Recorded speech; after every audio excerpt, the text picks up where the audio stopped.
So, hello friends. Today, as a part of the Lakshmikant series, we are now going to know about what exactly the Regulating Act 1773 means. So, why was it introduced? So, Regulating Act 1773, in this, the British government wanted to control and regulate the East India Company because of the corruption and poor administration.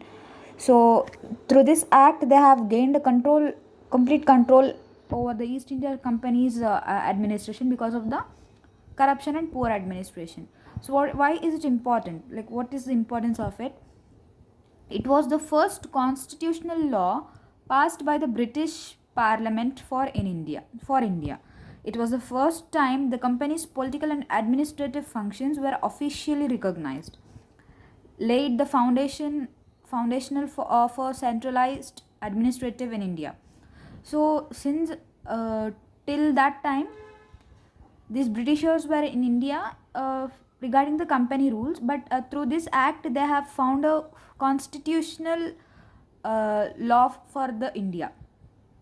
So what are its features? Coming to its features, we have Governor of Bengal became the Governor General of Bengal. So these were the changes that got made in the Regulating Act 1773.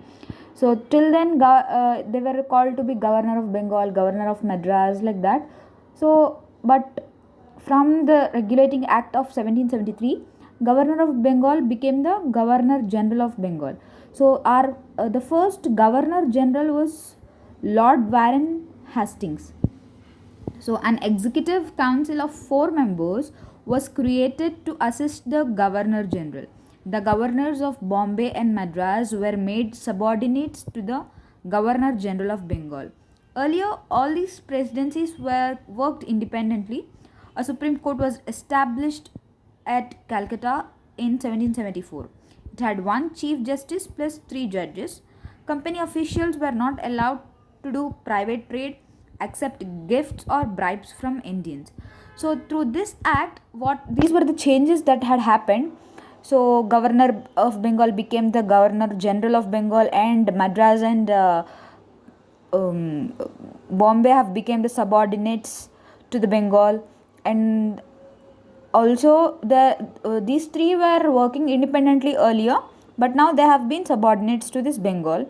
And also we have got established our first court at Calcutta in 1774. This is a bit important one, and that Supreme Court has also consisted of one Chief Justice with 3 judges.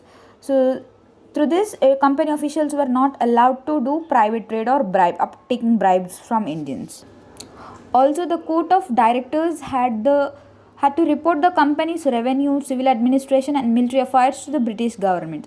So that court of directors, they need to, whatever the issues were happening in revenue, civil administration, and military affairs, they need to report it to the British government.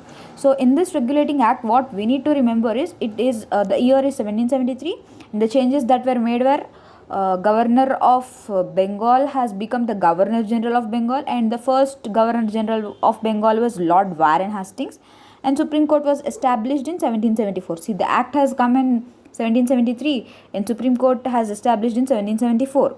It is the first constitutional law that was made by the British government for India, and Bombay and Madras have become the subordinates to Bengal. So this is all about the Regulating Act 1773. We'll meet in the next video regarding the Amendment Act of 1781, that is the Act of Settlement.